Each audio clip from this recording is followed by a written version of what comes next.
I always write songs for everybody. I know a lot of people out there have all these feelings, and they're not as lucky as me to be able to have the gift of rhyme or to be able to sing songs and write songs. So I write for myself, but I write for you as well. Even more remarkable is that Dolly achieved all of her success despite growing up poor, like dirt poor, like the kind of poor you see in movies and think, that's exaggerated, no one is that poor.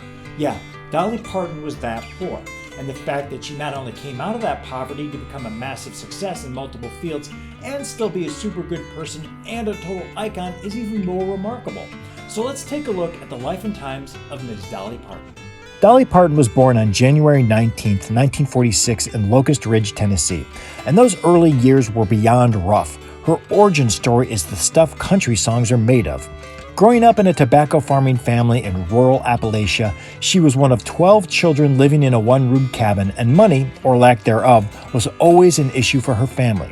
So many kids meant there would be 3 or 4 in one bed, and as Parton explained to Playboy magazine in 1978, quote, "The kids peed on me every night. We slept 3 or 4 in the bed. I would wash every night, and as soon as I'd go to bed, the kids would wet on me, and I'd have to get up in the morning and do the same thing."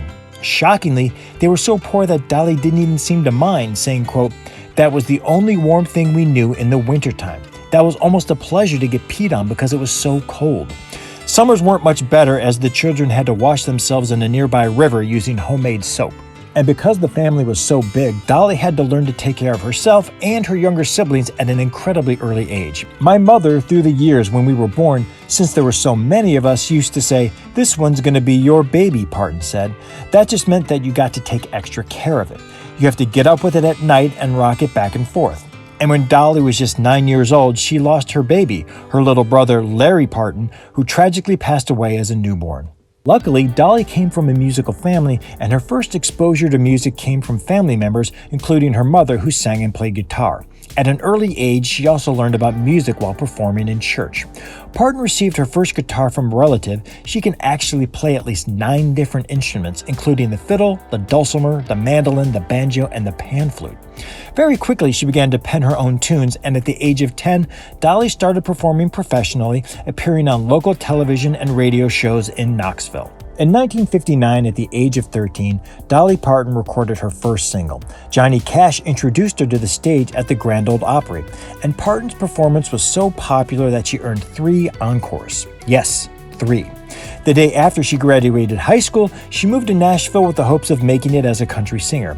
There she wrote several hits for other artists, all while still in her teens. By Parton's very own estimations, she has written around 3,000 songs. Around this same time, Dolly married Carl Dean, a man she met at a Nashville laundromat called the Wishy Washy, a meet cute that couldn't be more country if you tried, and the two are still married to this day.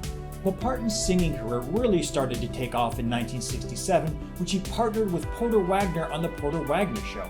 Shockingly, audiences booed Parton following her Porter Wagoner Show debut. The backlash was so intense that Wagoner himself felt the need to address his audience directly and ask them to give Parton a fair chance. Very quickly after, Parton and Wagoner became a popular duo, and the pair recorded a slew of country hits together.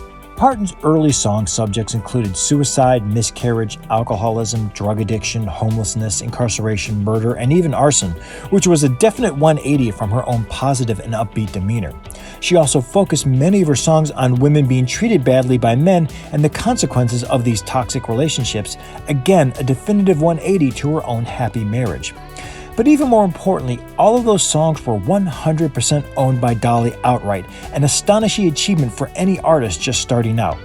Parton has protected the publishing rights to her catalog of songs, which has earned her millions in royalties, something most musicians and performers can only dream of. Fun fact, Dolly is in the Guinness Book of World Records for her accomplishments of not only most decades with a top 20 hit on Billboard's Hot Country Songs chart, 6, but also most hits on Billboard's Hot Country Songs chart by a female artist, 107.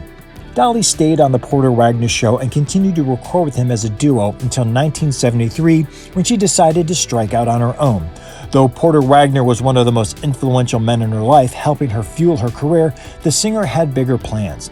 But planning to go solo turned into a battle with Wagoner. As Parton recalls, quote, "How am I going to make him understand how much I appreciate everything, but that I have to go? So I went home and I thought, well, what do you do best? You write songs. So I sat down and I wrote this song. That song, I Will Always Love You. Yes, that heart-tugging ballad isn't a song about two lovers. It was Parton's unique way of saying goodbye to Porter Wagoner as their professional relationship came to an end. 'Cause that's how Dolly rolls. Now completely a solo artist, in 1977 Parton had her first crossover smash with the bouncy yet bittersweet song Here You Come Again.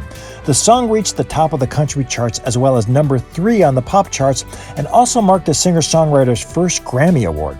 And with that, Dolly was off and running as she made the switch not from country star to pop star, but to country star and pop star. Because as the 1980s arrived, Dolly was suddenly everywhere. She had huge hits with songs like 9 to 5 and Islands in the Stream. She went Hollywood, starring in movies like the box office blockbuster 9 to 5, The Best Little Whorehouse in Texas, based on the Broadway hit musical, Rhinestone with Sly Stallone. Okay, that one was pretty bad, but that ain't on Dolly. And even the generational Steel Magnolias later in the decade. And Parton went even bigger when in 1986 she opened Dollywood in Pigeon Forge, Tennessee, a theme park dedicated to, well, Dolly, which became a thriving business and still is today. The remarkable thing about all this mainstream success, though, is that she never lost her core country fans. Different sectors of her fan base love her for different reasons. Some love her rag-to-riches country roots, others for her being a pioneering feminist heroine, some because she's a business mogul worth $600 million, some because she's an LGBTQ ally, and others because she's a patriotic icon. That's what's so special about Dolly Parton. She is all things to all people and loved by all, but for many different reasons. But if there's one thing that all factors of Dolly's fan base can agree on, it's her continuing to be a major philanthropist. For years, she has funded scholarships given to wildlife charities, donated to hospitals, even recently donating $1 million of her own money to COVID research in the spring of 2020. And one of her biggest charitable projects is her Imagine Library. Founded in 1995, the Imagine Library is a nonprofit organization created to foster children's love of reading. Each month, the program mails books directly to the homes of preschool children and their families, regardless of the family's income. And how many books has Dolly's program given away since it started? 100 million. Dolly's been a legend for so long that it's hard to remember a time when she wasn't in the public eye. It seems like each younger generation that comes along is ready to embrace her, no questions asked. That's an incredible feat for any artist to achieve, especially someone who came from such humble beginnings. Dolly is truly beloved by all, no matter what age. She's amazingly stayed relevant for over 6 decades. How relevant? Well, she's the godmother to Miley Cyrus. Boom.